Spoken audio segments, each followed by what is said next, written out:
happy Tuesday, 10 at 10. I am your host, Richard Charpentier, and you know the format. Every week we get questions being sent to Bakerpedia, and we take 10 minutes every Tuesday to answer your questions. So let's get started.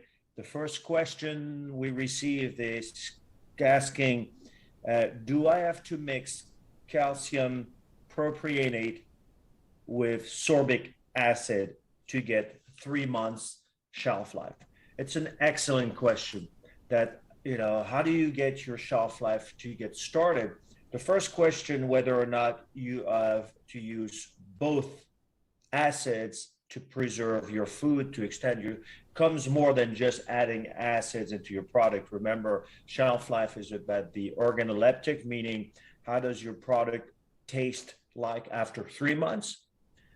Is your product free of mold? Basically, it's controlling starch retrogradation, it's controlling the water within the product, and it's making sure there's no mold within your product.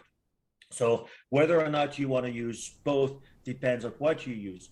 Calcium propionate is a great a preservative for mold, but it works better into yeast-raised product because propionic acid works at a pH effectiveness between 2.5 and 5.5, whether sorbic acid works between 3 to 6.5. But one of the big difference between two is calcium propionate or propionic acid is not effective against yeast, which means that's why you can use it into your yeast bread, your breads and your cake, not your cake, but anything that is chemically leavened doesn't use yeast. So therefore, if you were to put calcium propionate in a bread, it will basically inhibit the yeast growth in your product, and therefore you're wasting your product. So I hope it helps.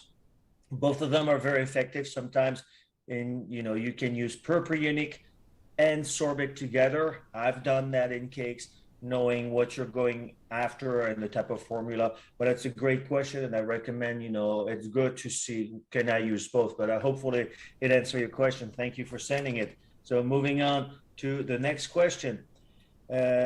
How is rye flour categorized by protein content or ash content? What are the commonality and differences between North America and European rye flours? So rye is basically, I don't know, all the how Europe basically classifies, but if you take it simply from a grain standpoint, similar to wheat, rye grows as a whole, like whole wheat, and you do have a brand, you do have germ, and then millers will basically, as we do in the US, when you get a bread flour is a flour where the bran and the germ has been removed, and then you're left with a certain amount of ash where they're going into the endosperm to basically get the center of the grain, so you can make a flour that will be bakeable. In the case of rye, the system is the same. You do often have classifications in the US as a light rye, so meaning it's mostly the endosperm that would be sort of as a comparison to a soft wheat or pastry flour. The next, because remember, it doesn't have the gluten network. It has little gluten, so that's why it's very challenging to make you're not looking at protein. It's very challenging to make a leavened bread unless you have different varieties all throughout. Then you have a medium rye where they're putting more of the germ and more of the bran. And then you have the full-on, which is often in the US referred to as pumpernickel. And pumpernickel flour is the equivalent as whole wheat flour.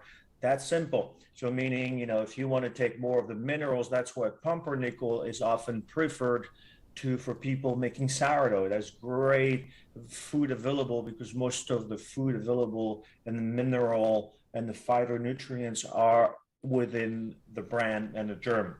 So I'm a big advocate of bringing the whole grain and the whole nutrition. So if you go with rye, use pumpernickel. A lot of people don't like it because of a dark color. And remember, the rye, if you go from proper nickel, it's very dark to a light rye, which has been removed, where we removed the brand and the germ. It's much lighter, same again, whiter, but it's still gray. That's a great color. So, but great question. And making I love rye bread, so putting some caraway seeds into it, and it's a fantastic bread. A great question. Moving on to the next question. And when baking, is there a difference between frozen eggs and fresh eggs? That's a very good question.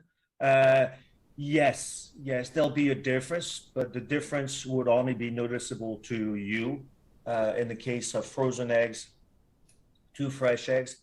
And as a good friend of mine who told me, think of eggs, we use it in bakeries every day. We use them as a powdered form. We use them as liquid eggs. We use them as liquid frozen. We use them as fresh. So they're different, and people now are talking about egg replacers. And all of them serve the same functionality.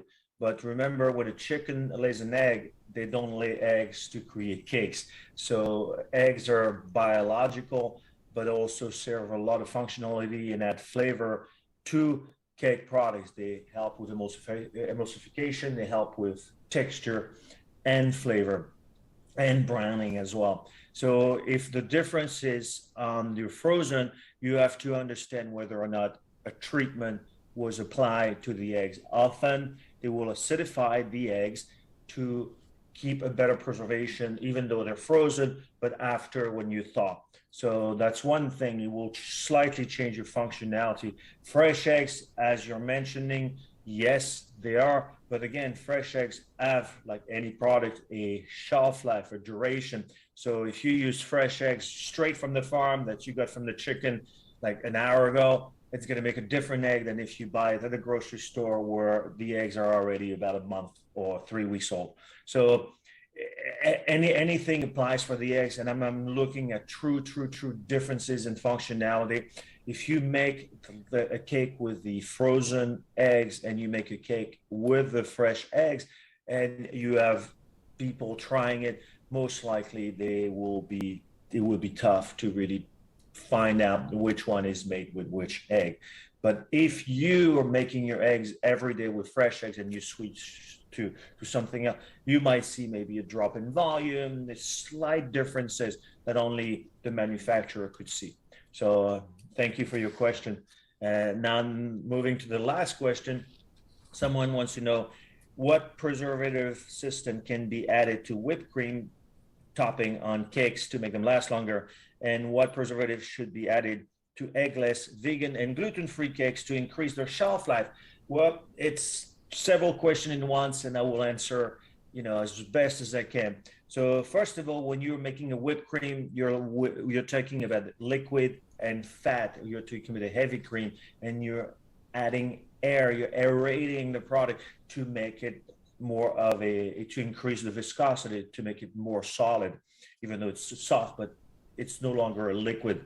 And now to do that, you can't do that unless it's frozen. There's no way, you can acidify, because if you acidify a whipped cream, what will happen is basically it's going to start breaking apart. Your cream will start curling. It's going to change. So it's not going to work. So frozen might work, but then again, nobody's doing it. You're going to have to think about how do you change that whipped cream into something that's going to be aerated, but where you have control. So adding fat could be something, sugar, things to help for preservation and increasing that, because you're creating saturation. And remember, sugar and salt were always used as preservation system, but only to a certain extent.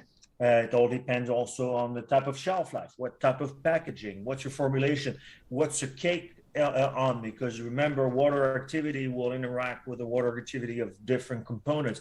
So, and in terms of your gluten-free cake, what's your water activity, what's your moisture, what's your pH, and then you build it around it, and you decide how to best approach the water activity, the shelf life of your product. Because the more you remove the item, you have no eggs, you have what is the first question? And that's what I tell all my customers, from baking innovation.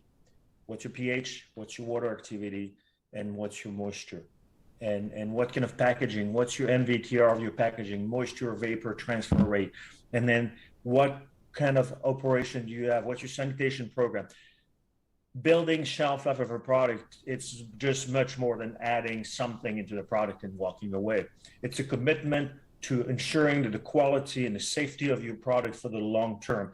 As your product leaves your bakery, your product needs to remain the same. And how do you know your product will be like that? And you only know by having strong critical sanitation programs, strong critical points where you know what's going on at any point, when you cool, how you handle your products, and how you ship your product and store your product. And all those things, that's why are applying scientific approach. And that's why product development requires most likely people with a food science background or a quality control background that can ensure that your product will remain safe and good and of good quality. So that's why, and again, if you need more advice, you can go on Bakerpedia, where we have a consultant to help you on the bakery resources. All right, my friends, this is a wrap up. So again, thank you very much. You have a wonderful Tuesday. Happy baking, and most of all, happy Thanksgiving to all of you. We'll see you next week. Take care.